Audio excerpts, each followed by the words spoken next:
Chapter number 1 સજીવ વિશ્વ, જેની અંદર આપણે સજીવની લાક્ષણિકતા તરીકે આજે બીજી લાક્ષણિકતાની ચર્ચા કરીએ છીએ, જેનું નામ છે પ્રજનન.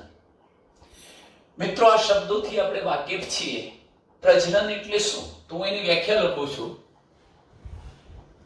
દરેક સજીવ પોતાના જીવનકાળ દરમિયાન પુખ્ત વયે, આ મહત્વનો શબ્દ છે, પુખ્ત વયે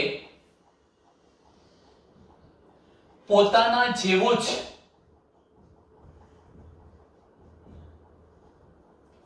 નવો સજીવ પેદા કરે છે. આ ઘટનાને આપણે શું કહીશું? પ્રજનન.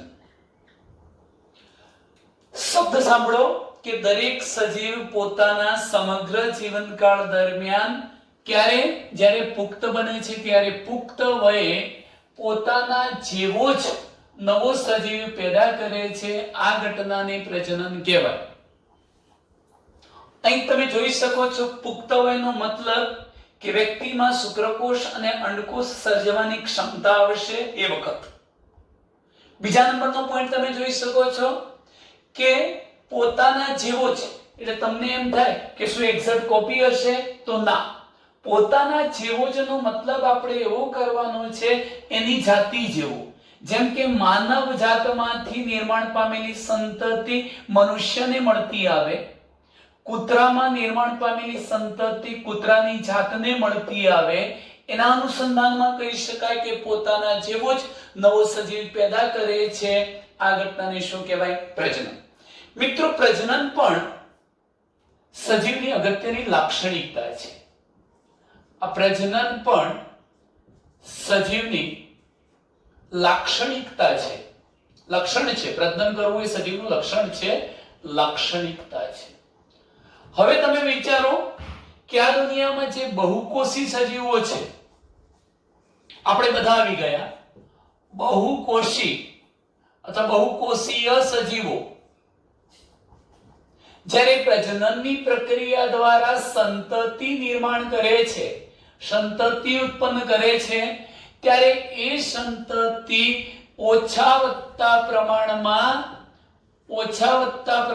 એટલે ઓછા કે વધારે પ્રમાણમાં, ઓછા વત્તા પ્રમાણમાં આ સંતતિ કોને મળતી આવે છે? એમના પિતૃઓને મળતી આવે છે. અને સામાન્ય રીતે આપણે આવા પ્રકારનું જે પ્રજનન છે એ પ્રજનનનો ઉલ્લેખ આપણે લિંગી પ્રજનન તરીકે કરીએ છીએ ને લિંગી પ્રજનન કહીએ છીએ. ધ્યાનથી સમજો મિત્રો. આમ તો લિંગી પ્રજનનનો મતલબ એવો થાય છે કે નર વ્યક્તિ દ્વારા ઉત્પન્ન થતા નર પ્રજનન કોષ અને માદા વ્યક્તિ દ્વારા ઉત્પન્ન થતા માદા પ્રજનન કોષ, આ બે વચ્ચે ફલન થવાથી ફલિતાંડ બને અને ત્યાર પછી એમાંથી સંતતિ બને, તો તે પ્રજનનને આપણે લિંગી પ્રજનન કહીએ છીએ. પણ અહીંયા વાક્યાર્થના સમજો કે મોટા ભાગે બહુકોષી સજીવોમાં લિંગી પ્રજનન થતું જોવા મળે છે અને એવા બહુકોષી સજીવોમાં જ્યારે લિંગી પ્રજનનથી નિર્માણ પામતી જે સંતતિ છે એ વધુ કે ઓછા પ્રમાણમાં કોને મળતી આવે છે? પિતૃઓને. હા, હું અહીંયા એક શબ્દ કહી શકું કે લિંગી પ્રજનનથી નિર્માણ પામતી સંતતિ 100% લક્ષણના અનુસંધાનમાં એના પિતૃઓ જેવી હોતી નથી. મોટા ભાગના લક્ષણો પિતૃઓને મળતા આવે, પણ બધા જ લક્ષણો પિતૃઓને મળતા નથી આવતા. એનું એક કારણ તમે જાણો છો. આના અગાઉ મેં જે પાઠ ચલાવ્યો હતો, અર્ધીકરણ. એ અર્ધીકરણમાં પૂર્વાવસ્થા 1 ની લેપ્ટોટીન, ઝાયગોટીન, પેકેટીન, ડિપ્લોટીન અને ડાયકાઇનેસિસ અવસ્થાનો તમે અભ્યાસ કર્યો છે. એમાં ખાસ કરીને પેકેટીન અવસ્થા દરમિયાન વ્યક્તિકરણની પ્રક્રિયા થાય છે અને તેથી જનીનોના જોડાણો બદલાય છે. બદલાયેલા જનીન જોડાણવાળા પ્રજનન કોષો ફલન કરશે અને એનાથી જે સંતતિ બનવાની એ સંતતિમાં લક્ષણોનું થોડુંક વૈવિધ્ય આવે છે. પિતૃઓ જેવી એ સંપૂર્ણપણે મળતી નથી, માટે શબ્દ લખ્યો છે ઓછા વત્તા પ્રમાણમાં એ પિતૃઓને મળતી આવે છે, પણ સંપૂર્ણ નકલ સ્વરૂપની હોતી નથી, કોપી સ્વરૂપની હોતી નથી. આ ઘટનાને આપણે સામાન્ય રીતે લિંગી પ્રજનન કહીએ છીએ. મિત્રો, પ્રજનન સામાન્ય રીતે બે પ્રકારે થતું હોય છે, લિંગી પ્રજનન અને અલિંગી પ્રજનન. તો લિંગી પ્રજનનમાં તો મેં તમને ખાસ કરીને કહી દીધું કે નર અને માદા પ્રજનન કોષો ભેગા મળે અને જો સંતતિ બને તો તે લિંગી પ્રજનન. પણ ઘણી વખત તમે જુઓ છો કે વનસ્પતિઓમાં ધારો કે હું મૂળનો ટુકડો, પ્રકાંડનો ટુકડો કે પર્ણ લો અને એને આપણે ભીની પોચી જમીન પર નાખી દઈએ તો એમાંથી ઘણીવાર નવા છોડનું નિર્માણ થતું તમે જોયું છે. તો આ પ્રકારના પ્રજનનને આપણે શું કહીએ? અલિંગી પ્રજનન. કહેવાનો આશય એવો છે કે જે પ્રજનનમાં અથવા જે પ્રજનન દ્વારા સંતતિના નિર્માણમાં નર અને માદા પ્રજનન કોષો ભાગ નથી લેતા અને છતાં પણ નવી સંતતિનું નિર્માણ થાય છે, તો તે પ્રકારનું પ્રજનન કયું કહેવાશે? અલિંગી પ્રજનન કહેવાય છે. હવે મારે તમને આ ઘટના સમજાવવી છે કે આ જે અલિંગી પ્રજનન છે મિત્રો, એ અલિંગી પ્રજનન કયા કયા સજીવોમાં કેવી રીતે થઈ શકે? તો હું એક પહેલો શબ્દ લઉં છું કે ફૂગ જેવા જે સજીવો છે એની અંદર મિત્રો લાખોની સંખ્યામાં અલિંગી બીજાણુ ઉત્પન્ન થાય છે અને એના કારણે એ ફૂગમાં બહુગુણિત એટલે એની સંખ્યામાં વધારો થાય છે અને ફૂગ વિસ્તૃત થાય છે. તો પ્રથમ શબ્દ લખું છું ફૂગ. અહીંયા ધ્યાનથી સમજજો. પ્રથમ શબ્દ આપણે લખીએ છીએ અલિંગી પ્રજનનનું ઉદાહરણ આપીએ છીએ ફૂગ. આ ફૂગની અંદર શું થાય છે? લાખોની સંખ્યામાં અલિંગી, લિંગી પ્રજનનના કારણે નહીં, અલિંગી બીજાણુ ઉત્પન્ન થાય છે. આવા અલિંગી બીજાણુ ઉત્પન્ન થવાથી એ ફૂગ બહુ ગુણિક થાય છે, એની સંખ્યામાં વધારો થાય છે અને વિસ્તૃત થાય છે, એનો ફેલાવો થાય છે. આ કેવી રીતે? જરા એક બાબત આપણે ધ્યાનથી સમજી લઈશું મિત્રો કે સામાન્ય રીતે ફૂગ પ્રકારના જે સજીવો છે એ એકકીય હોય છે. એમનો દેહ કેવો હોય છે? એકકીય. આપણી જેમ દ્વિકીય નથી હોતો, એકકીય દેહ હોય છે. હવે સ્વાભાવિક છે કે એમનો દેહ જ્યારે એકકીય હોય, હું માની લો કે એવી કોઈક એકકીય દેહ ધરાવતી ફૂગ લઉં છું, માદા દેહ લઉં, માદા દેહ અને એવો જ એકકીય દેહ ધરાવતી નર ફૂગ, નર દેહ વાળી આપણે ફૂગ લઈએ છીએ. અહીંયા બરોબર ધ્યાનથી સમજો કે આ સજીવોને જ્યારે પ્રજનન કોષ ઉત્પન્ન કરવા છે ત્યારે અર્ધીકરણ નહીં કરે, કારણ કે જેમાંથી પ્રજનન કોષો બનવાના છે એવો સમગ્ર દેહ તો કેવો છે? એકકીય. અને તેથી તે સમવિભાજનની ક્રિયા દ્વારા એકકીય પ્રજનન કોષો એટલે જન્યુઓ ઉત્પન્ન કરે છે. હવે શું ઘટના બને છે કે આ જન્યુઓના ફલન દ્વારા ફલિતાંડ તો બની જ જાય છે. આ ટ્વાઇસ એન રચના યુગ્મનજ તો બને છે, પરંતુ બહુકોષી સજીવો જેમ કે ખાસ કરીને આપણે છીએ તો આપણામાં આટલે સુધીની ઘટના તો થઈ છે, અહીંયા પણ થઈ છે. પણ આપણામાં શું થવાનું કે આ જે એક કોષીય ફલિતાંડ હતો એ વારંવાર વિભાજન કરીને શું બનાવતો હોય છે? બહુકોષીય ગર્ભ એટલે કે ભ્રૂણનું નિર્માણ થતું હોય છે. પણ ફૂગ વગેરેમાં હવે ભ્રૂણનું નિર્માણ ન થતા કેવી ઘટના બનવાની મિત્રો યાદ રાખજો કે આ જે દ્વિકીય યુગ્મનજ બન્યું તરત જ એનું શું થઈ જાય છે? અર્ધીકરણ. અર્ધીકરણ થઈ જાય. જો ભ્રૂણ નિર્માણ નથી થયું, અર્ધીકરણ થયું અને અર્ધીકરણને પરિણામે ફરી પાછા એકકીય કોણ ઉત્પન્ન થઈ ગયા? બીજાણુ ઉત્પન્ન થયા. આ એકકીય બીજાણુઓ આવી તો પ્રોસેસ ફૂગની અંદર વારંવાર થશે અને પરિણામ સ્વરૂપે દરેક વખત નર અને માદા જન્યુ જોડાય, ફલિતાંડ બનવાનો અને પછી કઈ પ્રક્રિયા થવાની? અર્ધીકરણ પ્રક્રિયા થવાની. યાદ રાખજો, હું ડાયરેક્ટ એમ પણ કહી શકું કે આ જે રચના એકકોષીય છે એ ઘણી વખત આવી બહુકોષીય રચનામાં ફેરવાઈ શકે. કેવી રીતે ફેરવાય? ધારો કે આનો એક કોષ દ્વિકીય હતો, સમવિભાજનની ક્રિયા દ્વારા એણે અનેક દ્વિકીય કોષો તો ઉત્પન્ન કર્યા, કદાચ આ બહુકોષી રચના બને પણ ખરી, પરંતુ અહીંયા ભ્રૂણ નિર્માણ થતું નથી, આમાંથી ડાયરેક્ટ સંતતિ બનતી નથી વિભેદનની પ્રક્રિયા દ્વારા. પણ હવે શું ઘટના થઈ કે આ દરેક દ્વિકીય કોષ અર્ધીકરણની પ્રક્રિયા દ્વારા લાખોની સંખ્યામાં અંદર અલિંગી બીજાણુ ઉત્પન્ન કરશે. સમય જતાં આ જે રચના છે જેને આપણે સ્પોરેન્જિયમ બીજાણુ ધાની કહીશું, બીજાણુઓ ધરાવતી ધાની, એ તૂટી જશે અને તૂટશે એના બધા જ બીજાણુઓ વિકરિત થવાના, ફેલાવાના, જમીન પર પડવાના અને પરિણામ સ્વરૂપે આ એકકીય જે બીજાણુ હતા એમાંથી ફરી વનસ્પતિ એકકીય દેહ ધરાવતી એટલે કે ફૂગ એકકીય દેહવાળી બની જવાની. અહીં તમે સમગ્ર પ્રોસેસને જોઈ શકો છો કે ફૂગમાં લાખો અલિંગી બીજાણુ ઉત્પન્ન થયા. આટલે સુધી લિંગી પ્રજનન હતું, પણ પછી તમે જુઓ કે અર્ધીકરણની પ્રક્રિયા દ્વારા એને એકકીય બીજાણુ ઉત્પન્ન કર્યા. આ બધા એકકીય બીજાણુ જમીન પર પડવાના અને એમાંથી ડાયરેક્ટ ફૂગનો દેહ નવો, ફૂગ નવી નિર્માણ પામી જવાની. એનો મતલબ એ થયો કે આ બીજાણુ દ્વારા થતું જે પ્રજનન છે કયું છે? અલિંગી પ્રજનન છે. તો આવા અલિંગી લાખો બીજાણુ ઉત્પન્ન થાય છે. એના કારણે આ એક ફૂગનો દેહ બીજો બનશે, ત્રીજો, ચોથો. ફૂગ બહુગુણિત થઈ જાય છે, એનો ફેલાવો થાય છે, વિસ્તરે છે એમ કહી શકાય. ચાલો મિત્રો, એ જ રીતે હું બીજો મુદ્દો તમને સમજાવું છું. એક બીજું ઉદાહરણ આપું છું. ફોર એક્ઝામ્પલ, તમે જાણો છો ઈસ્ટ. હવે ઈસ્ટ અને હાઇડ્રા જેવા જે નિમ્ન કક્ષાના સજીવો છે, કયા લખું છું મિત્રો? ઈસ્ટ એક કોષીય ફૂગ છે, યાદ રાખજો. આ એક કોષીય ફૂગ છે અને હાઇડ્રા એ પ્રાણી છે. બહુકોષી છે છતાં પણ જોજો, હાઇડ્રા એક પ્રાણી છે અને ઈસ્ટ પોતે એક કોષી શું છે? ફૂગ. ધારો કે મારે એની રચના બતાવવી છે તો હું આ રીતે બતાવી શકું. જેમ કે આ એક કોષી મેં ઈસ્ટ બતાવી દીધી છે, એક કોષી ઈસ્ટ બતાવી દીધી, અને આપણે અહીંયા હાઇડ્રા બતાવવું છે તો આપણે આ પ્રકારની રચના દ્વારા હાઇડ્રા બતાવી શકીએ. હાઇડ્રા નામનું હું પ્રાણી બતાવું છું મિત્રો.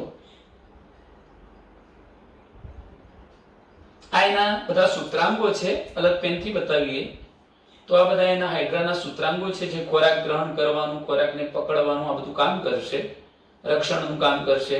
આ બધા એના સૂત્રાંગો છે. હવે મહત્વની બાબત એ છે કે ઈસ્ટ અને હાઇડ્રા જેવા સજીવોની અંદર અલિંગી પ્રજનન કઈ રીતથી થાય છે? ટૂંકો પ્રશ્ન. કલિકા સર્જન દ્વારા થાય છે. કલિકા સર્જનનો મતલબ શું થાય?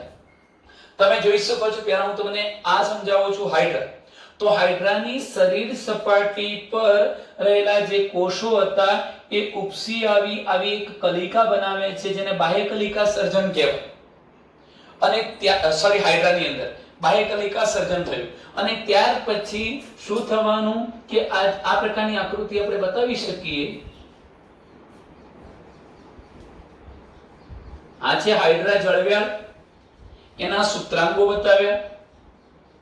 આ બધા એના સૂત્રાંગો છે અને હવે તમે વિચારી શકો છો કે એના પર જે બાહ્ય કલિકા સર્જન થયું તો એ સમય જતા નાના બાળ હાઇડ્રાની અંદર ફેરવાઈ જશે. નાના બાળ હાઇડ્રાની અંદર ફેરવાઈ જશે એટલે એની શરીર સપાટી પર સતત સંવિભાજનની ક્રિયા દ્વારા આવું એક નાનું બાળ હાઇડ્રા તૈયાર થઈ ગયું. એને પણ બહારની બાજુ બાહ્ય કલિકા સર્જન થયું એવું કહીશું. સમય જતાં એ પિતૃદેહથી છૂટું પડી જાય અને એક સ્વતંત્ર સજીવ તરીકે વર્તે છે. એવું જ ઈસ્ટમાં થાય છે. ઈસ્ટની અંદર પણ આ બહારની બાજુએ બાહ્ય કલિકા સર્જન થાય છે અસમ વિભાજન દ્વારા, અને સમય જતાં એ ભાગ મૂળ ઈસ્ટથી છૂટો પડી જાય અને પછી એ પુખ્ત બની અને ઈસ્ટમાં એટલે મૂળ પિતૃ ઈસ્ટ જેવું દેખાશે. આમ ઈસ્ટ અને હાઇડ્રા જેવા સજીવોની અંદર કલિકા સર્જન દ્વારા અલિંગી પ્રજનન થાય છે એમ કહી શકીએ. એવું આપણે એકાદ ત્રીજું ઉદાહરણ આપીએ છીએ મિત્રો. આ ત્રીજું ઉદાહરણ છે પ્લેનેરિયા. પ્લેનેરિયા તમે જાણતા હશો, પ્લેનેરિયા જેવા સજીવોમાં અલિંગી પ્રજનન અવખંડન દ્વારા થાય છે. જો કે અવખંડન ન કહેવું હોય તો તમે એને સાચું પુનઃસર્જન પણ કહી શકો. સાચું પુનઃસર્જન કેમ? ચાલો ધ્યાન રાખો. આપણે એક ઉદાહરણ દ્વારા આ ઘટનાને સમજવી છે કે હું ધારો કે એક સિમ્બોલિક ફિગર દોરું છું અને એમાં મેં આ પ્રકારની જે રચના બતાવી છે મિત્રો, એ આપણે એવું સમજવાનું છે કે શું બતાવ્યું છે? પ્લેનેરિયા બતાવ્યું છે. ધારો કે આ પ્લેનેરિયા બતાવ્યું છે. હવે આ પ્લેનેરિયાના શરીરના આપણે ટુકડાઓ કરી નાખીએ છીએ. ધારો કે એક ટુકડો, આ બીજો ટુકડો અને ત્રીજો ટુકડો. હું આ ત્રણને આ રીતે બતાવું છું. એના ત્રણ ટુકડાઓને આપણે અલગ કરી દઈએ છીએ. તો તમે જોઈ શકો છો કે એનો પ્રથમ ટુકડો આ છે. આ એનો પ્રથમ ટુકડો છે. આ એક ટુકડો થયો. આનો બીજો ટુકડો આ છે અને એનો ત્રીજો ટુકડો આ છે. હવે અહીં શું ઘટના બનવાની કે પ્લેનેરિયાનું શરીર શામાં વહેંચાઈ ગયું છે? ટુકડાઓમાં વિભાજિત થઈ ગયું, અવખંડન થયું છે, ટુકડાઓ થયા. દરેક ટુકડો નવેસરથી પોતાનો ખૂટતો ભાગ નિર્માણ કરશે. કઈ રીતે ખૂટતો ભાગ નિર્માણ કરશે? તમે જોઈ શકો છો કે આ તો મૂળ ભાગ તો હતો જ, આટલો ભાગ તો એની જોડે હતો. હવે એને ખૂટતો ભાગ કયો હતો? જો આટલો ભાગ તો એની જોડે હતો જ, એને ખૂટતો ભાગ થયો આ. તો આટલા નવા ભાગનું એને શું કર્યું? પુનઃસર્જન કર્યું, રિપેરેટિવ રિજનરેશન કર્યું. ચાલો અહીં તમે જોઈ શકો છો, હું આ આકૃતિ બતાવું છું. ધારો કે આટલો ભાગ તો એને પોતાનો હતો જ, તો એને ખૂટતો ભાગ કયો થયો છે? આ એને ખૂટતો ભાગ આટલો થયો. આ નવેસરથી એને ખૂટતા ભાગનું નિર્માણ કર્યું. અહીં પણ એનો ખૂટતો ભાગ આટલો થયો, નવેસરથી એને નિર્માણ કર્યું. આ ત્રીજો ભાગ આપણે લઈએ છીએ. ધારો કે હું આ પ્રકારે બતાવું છું આટલી રચના. તો એને ખૂટતા ભાગો કયા છે? તો આ બંને ખૂટતા ભાગો છે. એનો મતલબ એ થયો કે આ ભાગ આ રીતે આપણે દોરી શકીએ.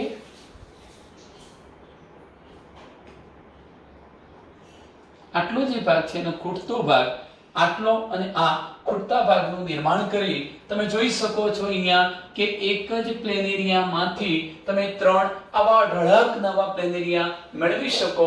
આ ઘટનાને શું કહેવાય? પુનઃસર્જન. અહીંયા ક્યાંય પ્રજનન કોષોનો ફાળો હોતો નથી, માટે પ્લેનેરિયામાં પણ સાચું પુનઃસર્જન, અવખંડન જોવા મળે છે. હું એવી જ એક ઘટના બતાવું છું મિત્રો કે ફૂગ છે, તંતુમય લીલ છે, મોસના પ્રતંતુ છે.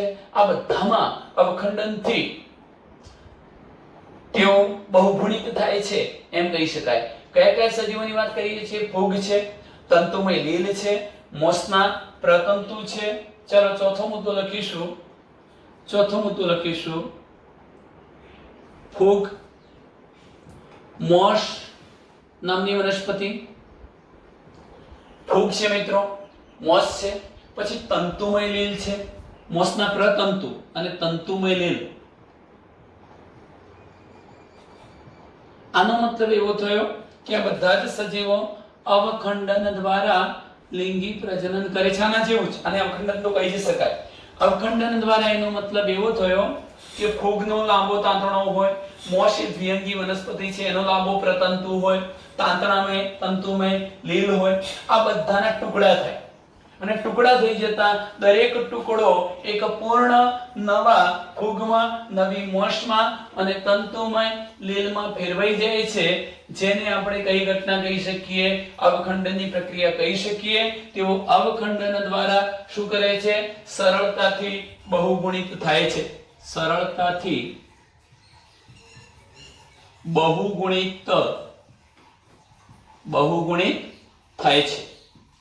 ચાલો મિત્રો, ત્યાર પછી આપણે જોઈ શકીએ છીએ 5મા નંબરનો મુદ્દો કે બેક્ટેરિયા છે, એકકોષીય લીલ છે, અમીબા જેવા સજીવો છે. આ બધા જ કેવા? એકકોષી સજીવો છે. કયા કયા છે? બેક્ટેરિયા, એકકોષીય લીલ, અમીબા.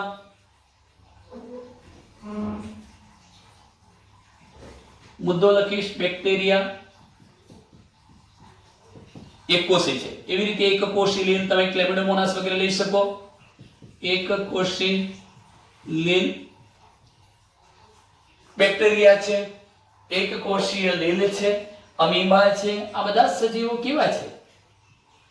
આ બધા છે એકકોષીય સજીવો. એક કોષના બનેલા, એનો દેહ એક જ કોષથી બનેલો છે.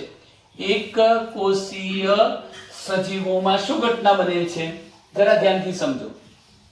હવે આ સજીવ, ધારો કે બેક્ટેરિયા બતાવું છું. આ બેક્ટેરિયા છે. આ બેક્ટેરિયા પોતાની સંખ્યામાં વધારો વારંવાર વિભાજનની પ્રક્રિયા દ્વારા કરે છે. ધારો કે વારંવાર વિભાજન થતા આવા અનેક બેક્ટેરિયા આપણને પ્રાપ્ત થવાના છે. એ જ રીતે એક કોષીય લીલ, અમીબા વગેરે પણ દ્વિભાજન પ્રકારનું અલિંગી પ્રજનન કરશે અને આવી અનેક સંખ્યામાં વધારો કરશે. એટલે એનો મતલબ કે મેં અલિંગી પ્રજનન તો કર્યું, પણ અહીંયા પ્રશ્ન એક એ થાય, તમે અગાઉ વૃદ્ધિની વ્યાખ્યા સમજી ચૂક્યા છો કે વૃદ્ધિ એટલે શું? વૃદ્ધિ એટલે શું? તો સજીવના કદમાં અને સંખ્યામાં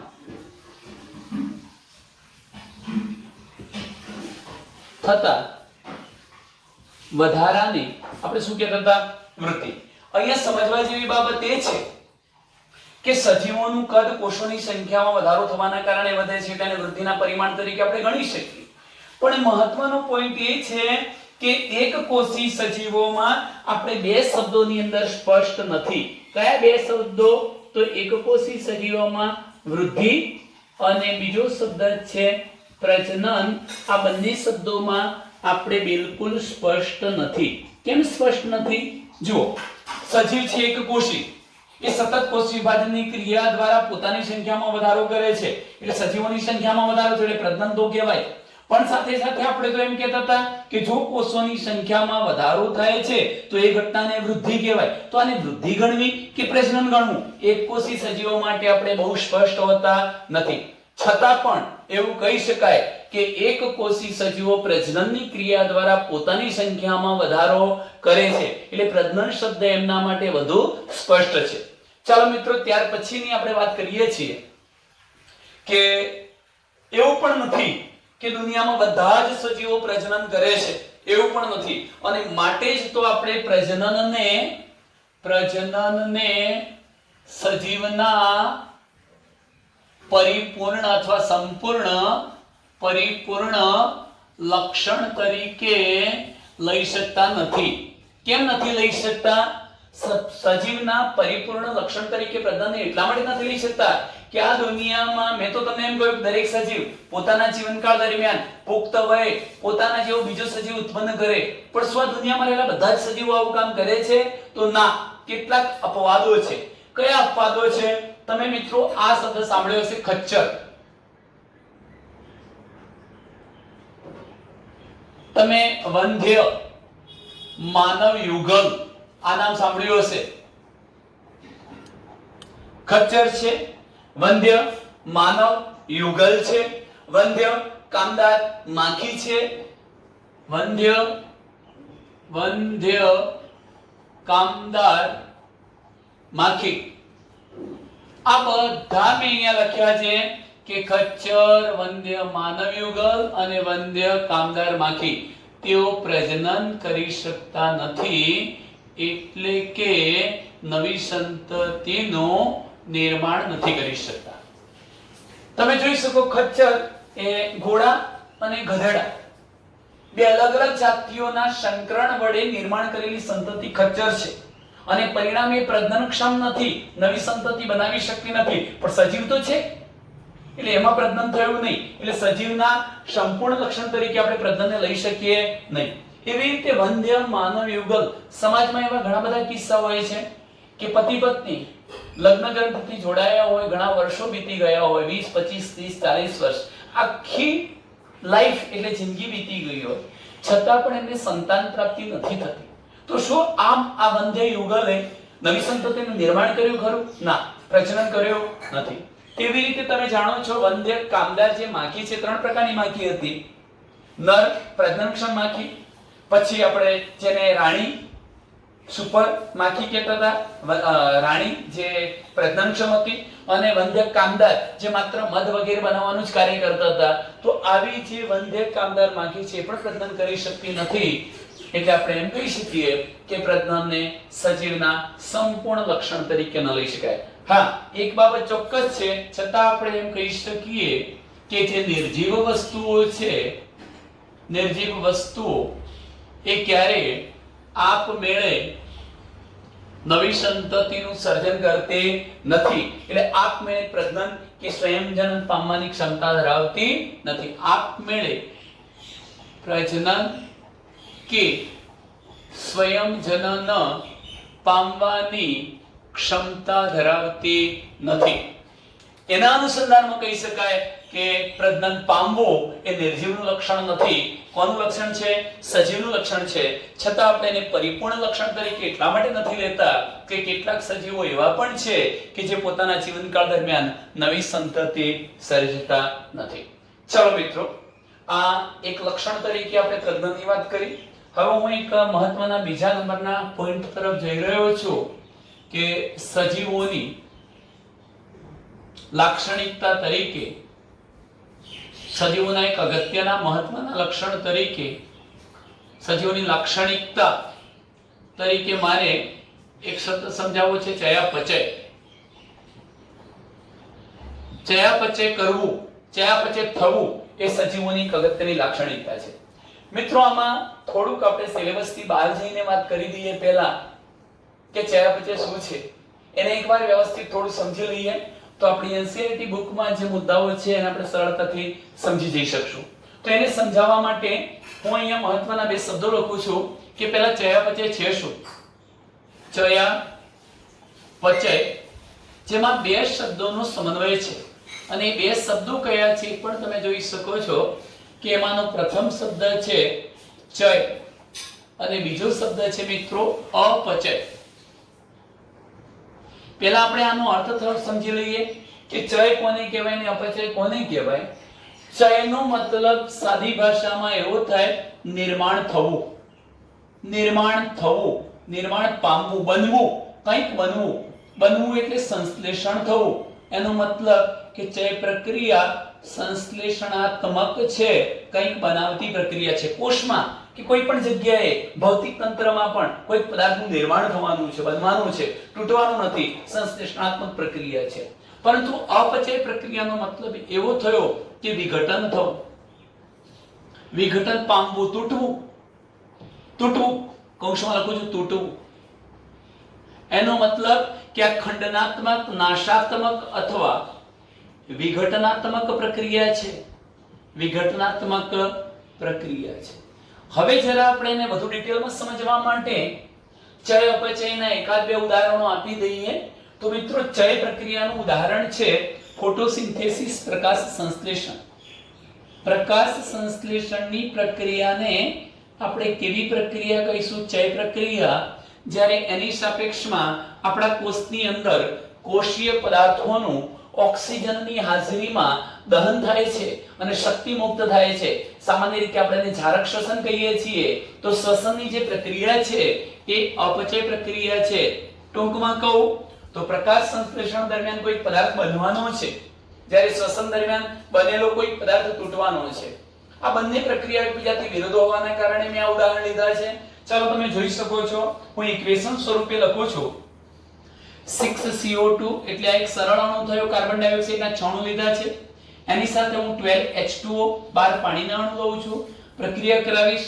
તમે જાણો છો કે ક્લોરોફિલની મદદથી, હરિત દ્રવ્ય ક્લોરોફિલની મદદથી આ પ્રક્રિયા થવાની છે, જેમાં પ્રકાશ શક્તિનું શોષણ થવાનું છે.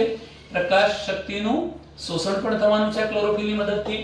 અને બનવાનો છે કયો પદાર્થ? તો બનવાનો છે આ પદાર્થ મિત્રો, હું અહીંયા લખી નાખું છું C6H12O6. એને આપણે ગ્લુકોઝ કહીશું. કાર્બોદિત પદાર્થ બન્યો. પણ સાથે સાથે વાતાવરણની અંદર 6 ઓક્સિજન મુક્ત થયા અને પુનઃ જેટલા પાણીના અણુ વાપર્યા હતા એમાંથી આપણને અડધા એટલે 6 પાણીના અણુ પાછા મળ્યા. આ જે સમીકરણ છે એ સમીકરણ પ્રકાશ સંશ્લેષણનું છે. આમાં મેં શું કર્યું છે? સરળ ઘટકો વચ્ચે પ્રક્રિયા કરાવીને જટિલ ઘટકનું નિર્માણ કર્યું છે. નાના નાના આવા સરળ ઘટકો લઈ શકાય કે ધારો કે આવી પ્રક્રિયા કરી, આ સરળ ઘટકો લીધા. આ સરળ ઘટકો લઈને આપણે એમાંથી જટિલ મોટા ઘટકનું નિર્માણ કર્યું છે. કોઈ પદાર્થ બન્યો છે માટે આપણે એને શું કહીએ? ચય પ્રક્રિયા. જોઈ શકો છો, કાર્બન ડાયોક્સાઇડ, પાણી જેવા સરળ ઘટકો જોડાઈ અને જટિલ ઘટક C6H12O6 બન્યું છે. હા, કાર્બોદિત માટે આ સરળ ઘટક કહેવાય, પણ આ બેની સાપેક્ષમાં તો આ જટિલ ઘટક છે. તો આ પદાર્થ બન્યો. જેમાં સૂર્યની પ્રકાશ શક્તિ આ ખોરાકમાં આવી ગઈ રાસાયણિક શક્તિ સ્વરૂપે, એટલે આ પદાર્થ બનવા બેનો ઉપયોગ કરીને ચય પ્રક્રિયા થઈ. ચાલો એનાથી ઉલટી પ્રક્રિયા મારે તમને સમજાવવી છે મિત્રો. હવે હું આ પદાર્થ લઉં છું. આપણા દરેક કોષમાં ધારો કે ગ્લુકોઝ C6H12O6 કાર્બનિક પદાર્થ છે અને એનું આપણે ઓક્સિજનની હાજરીમાં દહન કરીએ છીએ 6O2 ની હાજરીમાં, તો આપણને શું મળે છે? 6CO2 6H2O અને સાથે સાથે મિત્રો 38 ATP જેટલી વિશાળ શક્તિ છૂટી પડે છે. તમે શું જોયું કે આમાં એક જે જટિલ પદાર્થ મોટો પદાર્થ હતો, આ મોટો અણુ હતો, બતાવું છું. આ મોટો અણુ હતો, કાર્બનિક મોટો અણુ, અને એ તૂટી જઈને નાના નાના અણુઓમાં ફેરવાઈ ગયો. કાર્બન ડાયોક્સાઇડ પાણી જેવા નાના અણુમાં ફેરવાયો, વિઘટન થયું. એટલે શ્વસનની આ પ્રક્રિયા જે છે એને આપણે સામે લઈ શકીએ અપચય પ્રક્રિયામાં. એવા આપણે ઘણા બધા બીજા ઉદાહરણો આપી શકીએ. જેમ કે મિત્રો હું આ એક એમિનો એસિડ લઉં છું, બીજો એમિનો એસિડ, ત્રીજો એમિનો એસિડ, ચોથો એમિનો એસિડ. હું અહીંયા શોર્ટમાં લખું છું amino acid, amino acid, amino acid, amino acid. આવા ઘણા એમિનો એસિડ વચ્ચે પ્રક્રિયા કરાવીને હું મોટા કદનું આ પ્રોટીન મેળવી લઉં છું. શું મેળવી લીધું મેં? પ્રોટીન બનાવ્યું. તો એનો મતલબ એ થયો કે આ કઈ પ્રક્રિયા છે? ચય પ્રક્રિયા. ઉલટું સમજાવું તો મારી જોડે આ મોટા કદનું જે પ્રોટીન છે એ પ્રોટીન પર હું માની લો પ્રોટીએજ ઉત્સેચકની ઇફેક્ટ આપું છું, એનું પાચન થઈ જાય છે અને પરિણામે નાના નાના ઘટકો પાછા ધારો કે એમિનો એસિડ બની ગયા, તો એનો મતલબ કે અહીંયા બનેલો ઘટક તૂટે છે. આવી ઘટનાત્મક પ્રક્રિયા છે. ટૂંકમાં અહીંયા કહું તો સરળ ઘટકો જોડે જટિલ મોટો ઘટક બને છે અને મોટો ઘટક તૂટી જાય સરળ નાના ઘટકો બને છે. હવે મિત્રો વિચારો, આવા તો ઘણા ઉદાહરણ તમે આપી શકો કે ફેટી એસિડ ગ્લિસરોલ જોડાય એટલે શું બનાવે? લિપિડ. અહીંયા લિપિડ તૂટે એટલે ફેટી એસિડ ગ્લિસરોલ બનાવે. એવા તમે ઘણા બધા ઉદાહરણો આપી શકો. કાર્બોદિતનો આપી શકીએ મિત્રો કે ધારો કે હું સ્ટાર્ચ લઉં છું અને સ્ટાર્ચ પર એમાઇલેઝ નામના ઉત્સેચકની અસર આપું છું. સ્ટાર્ચ તૂટી જાય છે અને ગ્લુકોઝના અણુ સરળ બની જાય છે. સ્ટાર્ચ મોટો અણુ હતો, એમાંથી ગ્લુકોઝ નાના અણુ બન્યા, તો અપચય પ્રક્રિયા. પણ ગ્લુકોઝના અણુ જોડાઈ જઈ મોટો સ્ટાર્ચ બની જાય તો એ પાછી કઈ પ્રક્રિયા કહેવાય? ચય. હવે મિત્રો બરોબર ધ્યાનથી સમજો કે આપણા સજીવ શરીરની અંદર પણ આવી અઢળક આપણા એક પ્રત્યેક કોષમાં અનેક પ્રકારની ચય પ્રક્રિયાઓ પણ થાય છે અને સાથે સાથે અપચય પ્રક્રિયાઓ પણ થાય છે. ચય અને અપચય પ્રક્રિયાઓને સામૂહિક રીતે આપણે શું કહીએ છીએ? ચયાપચય. તો આપણે એવું કહી શકીએ, જો મિત્રો અહીંયા રસાયણ વચ્ચે પ્રક્રિયા થઈ છે, આ મોટો રસાયણ બન્યો છે, અહીં કોઈ મોટું રસાયણ તૂટ્યું છે, નાના રસાયણો બન્યા છે. એનો મતલબ કે આ બધી રાસાયણિક પ્રક્રિયાઓ છે. કેવી પ્રક્રિયાઓ છે? રાસાયણિક. અને તમે જાણો છો કે આ બધા રસાયણો વચ્ચે પ્રક્રિયા થવાથી આ રાસાયણિક પ્રક્રિયાઓ છે. હવે જરા ધ્યાન રાખજો. તમે એ પણ જાણો છો, હું સાથે સાથે આ મુદ્દાનો ઉલ્લેખ કરી દઉં છું કે ધારો કે આપણો એક કોષ છે. આ કોષ અનેક રસાયણોનો બનેલો છે. આપણો દરેકે દરેક કોષ અનેક રસાયણોથી બનેલો છે. ખાસ કરીને આવા રસાયણો બે પ્રકારના હોય છે, અકાર્બનિક રસાયણો અને બીજા છે કાર્બનિક રસાયણો. તમે જાણતા હશો મિત્રો, કાર્બનિક રસાયણોમાં ખાલી નોર્મલ ઉદાહરણ આપી દઉં છું.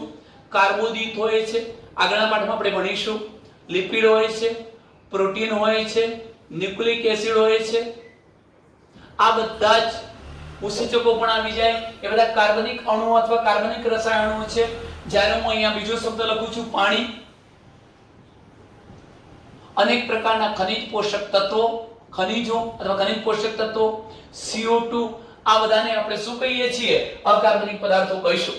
તો ટૂંકમાં આપણું માનવ શરીર કે અન્ય કોઈ પણ સજીવ શરીર આવા અનેક અઢળક રસાયણોથી બનેલ છે.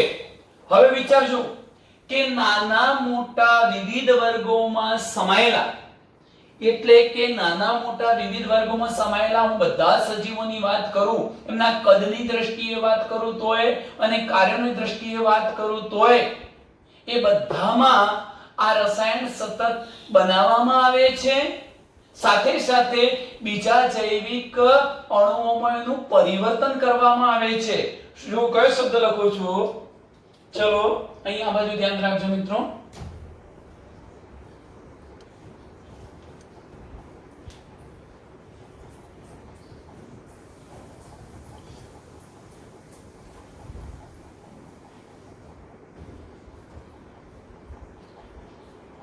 આપણે આ બાજુ ધ્યાન રાખીશું.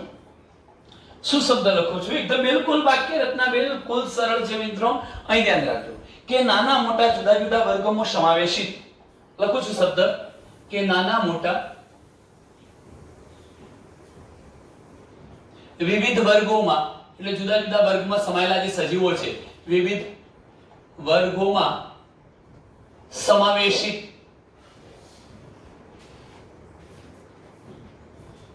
કદ અને કાર્યની દ્રષ્ટિએ હું આ સજીવોની વાત કરું તો નાના મોટા વિવિધ વર્ગોમાં સમાવેશિત જે કદ અને કાર્યની દ્રષ્ટિએ વિચારીએ તો એવા સજીવોમાં શું ઘટના બને છે? અનેક પ્રકારના અણુઓ બનાવવામાં આવે છે. એનો મતલબ જો એમિનો એસિડ જોડીને પ્રોટીન બનશે, ફેટી એસિડ આલ્કોહોલ જોડીને લિપિડ બનશે, કાર્બન ડાયોક્સાઇડ પાણી જોડાઈને કોણ બનશે? ગ્લુકોઝ બનશે. તો બનાવવામાં આવે છે અને જરૂરિયાત પ્રમાણે પાછું એનું પરિવર્તન કરાવવામાં આવે છે. એનો મતલબ ગ્લુકોઝને તોડીને પાછા નાના અણુ બનાવવામાં આવે છે, પ્રોટીનને તોડીને એમિનો એસિડ બનાવવામાં આવે છે. એટલે ટૂંકમાં ધ્યાન રાખજો કે નાના મોટા વિવિધ વર્ગોમાં સમાયેલા કદ અને કાર્ય વગેરેના સંબંધમાં વિચારીએ તો આ રસાયણો સતત બનાવવામાં આવે છે. આ રસાયણો જરૂરિયાતવાળા જે રસાયણો હતા, રસાયણો સતત બનાવવામાં આવે છે. એનો મતલબ કે આવા સજીવોમાં સતત આ રસાયણો જરૂરિયાત હતા એવા નાના નાના અણુઓને જોડીને મોટા મોટા અણુવાળા રસાયણો બનાવવામાં આવે છે. એટલું જ નહીં, આ જે બનેલા રસાયણો હતા એને બીજા જૈવિક અણુમાં પરિવર્તિત કરવામાં આવે છે. ચલો અહીંયા એક અણુ કોણ હતો? ગ્લુકોઝ.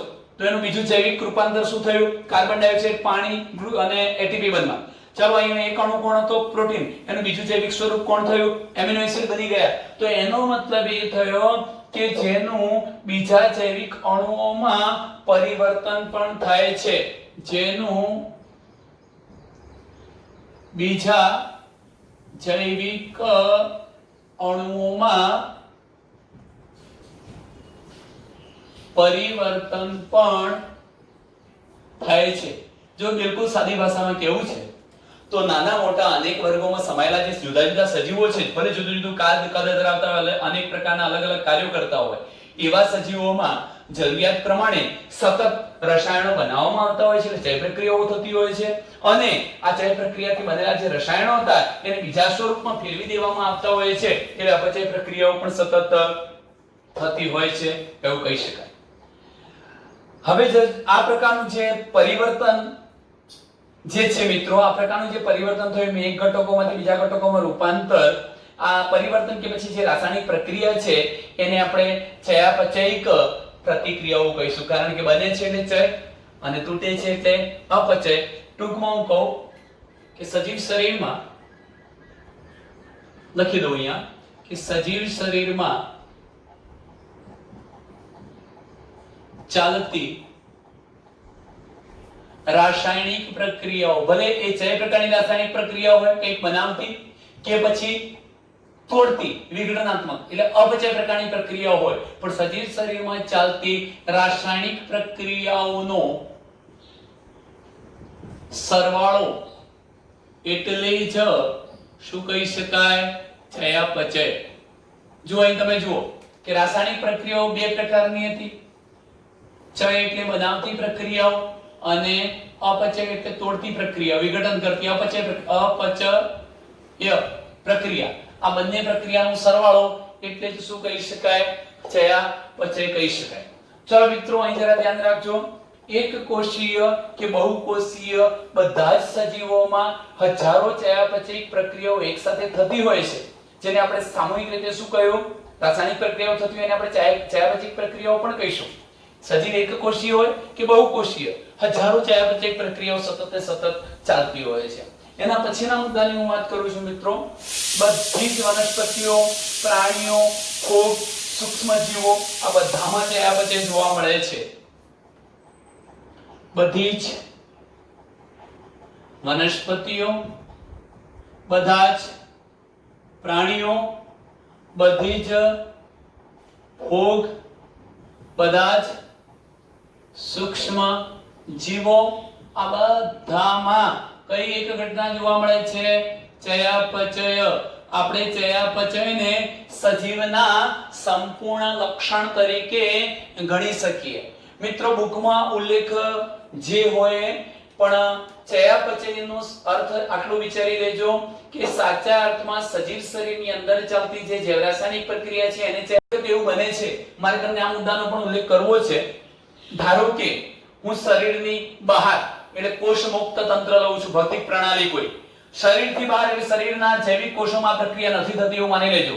આપણે પ્રયોગશાળામાં કોઈ એક ટાઇટેશન કે રિએક્શન કરીએ છીએ. ધારો કે હું પ્રયોગશાળાની અંદર એક ટેસ્ટ ટ્યુબ લઉં છું. એ ટેસ્ટ ટ્યુબ ની અંદર મેં અહીંયા રાખ્યું છે પ્રોટીન. આ ટેસ્ટ ટ્યુબ ની અંદર મેં રાખેલું છે કોણ? પ્રોટીન. અને હું એની સાથે કોનું ટાઇટેશન કરાવીશ? એમાઇલેઝ નામના ઉત્સેચકનું, સોરી પ્રોટીએજ ઉત્સેચક લઈશું મિત્રો, કારણ કે જો સ્ટાર્ચ હોત તો એમાઇલેઝ, પણ આપણે અહીંયા લઈશું કોણ? પ્રોટીએજ ઉત્સેચક લઈશું. કોઈ એક પ્રોટીએજ પ્રોટીનનું પાચન કરતો ઉત્સેચક ઉમેરીશ આની અંદર. એટલે તરત જ આની અંદર આ ટેસ્ટ ટ્યુબ ની અંદર પ્રક્રિયા થઈને ટેસ્ટ ટ્યુબ ની અંદર જે ઘટકો મને મળવાના છે એ ઘટકો કયા મળવાના છે? તો એ ઘટકો મળી જશે એમિનો એસિડ. હવે જોજો આ એમિનો એસિડ મળ્યા, એનો મતલબ એ થયો કે આ પણ એક પ્રકારની મેં અપચય રાસાયણિક પ્રક્રિયા બતાવી છે. એવી જ રીતે હું એમિનો એસિડને લઈને કોને બતાવું? કોને બનાવીશ? પ્રોટીનને. એનો મતલબ એ થયો કે મેં પછી ચય પ્રક્રિયા બતાવી. તો એનો મતલબ કે ચય અપચય પ્રક્રિયાઓ તો અહીં થઈ. આ ફક્ત રાસાયણિક પ્રક્રિયાઓ છે, યાદ રાખજો. તો આપણે સજીવ કે નિર્જીવ પ્રક્રિયા એને નહીં કહીએ. કેમ ન કહીએ? નથી તો આ સજીવમાં થતી. યાદ રાખજો, પ્રક્રિયા સજીવ કે નિર્જીવ નથી. આપણે સજીવ કે નિર્જીવ સજીવના અનુસંધાનમાં કહીએ છીએ. એટલે જે રાસાયણિક પ્રક્રિયા સજીવ શરીરની અંદર થાય છે એ સાચા અર્થમાં ચયાપચય. પરંતુ ઘણી બધી એવી પ્રક્રિયાઓ છે જે કોષ મુક્ત તંત્રમાં એટલે સજીવ દેહની બહાર થાય છે. જેમ કે ટેસ્ટ ટ્યુબ બેબી, જેમ આપણે ટેસ્ટ ટ્યુબ ની અંદર શુક્રકોષ અંડકોષનું ફલન કરાવીએ છીએ. હા, પ્રક્રિયા તો જૈવિક છે. પ્રક્રિયા ભલે જૈવિક છે, એ પ્રક્રિયા જૈવિક, પણ બધી પ્રક્રિયાઓ જૈવિક હોતી નથી. એટલે આપણે ચયાપચયના અનુસંધાનમાં કેવું છે મિત્રો, તો સજીવ શરીરમાં થતી રાસાયણિક પ્રક્રિયાઓને જ આપણે સાચા અર્થમાં ચયાપચય પ્રક્રિયાઓ કહીશું. બાકી કોઈ ભૌતિક પ્રણાલીમાં થાય, સજીવ દેહની બહારની બાજુ થાય ત્યારે ભલે ચય અને અપચય બનાવતી અને તોડતી પ્રક્રિયાઓ છે, પણ આપણે એને રાસાયણિક પ્રક્રિયાઓ કહીશું, જૈવ રાસાયણિક પ્રક્રિયાઓ કહેતા નથી. તો મિત્રો આટલે સુધીના એક મુદ્દાની આપણે ચર્ચા કરી છે. હું ફરી એકવાર બોલું છું કે કોષમુક્ત તંત્રોમાં દેહની બહાર ચયાપચય પ્રક્રિયાનું નિરીક્ષણ કરી શકીએ છીએ. શરીરની બહાર જે ટેસ્ટ ટ્યુબમાં અલગ રીતે થતી ચયાપચય કે ક્રિયાઓ છે એ પ્રક્રિયા જીવંત કે નિર્જીવ હોતી નથી. જેથી કોઈ પણ અપવાદ વગર ચયાપચયને દરેક સજીવના સંપૂર્ણ લક્ષણ તરીકે આપણે સ્વીકારીએ, ચયાપચયને સજીવના સંપૂર્ણ લક્ષણ તરીકે સ્વીકારીએ તો ઇન વિટ્રો એટલે શરીરની બહાર થતી જે પ્રક્રિયા છે મિત્રો, ઇન વિટ્રો પ્રક્રિયા, એને આપણે એકલી ચયાપચય કે ક્રિયાઓ જીવંત વસ્તુ નથી એમ કહીશું.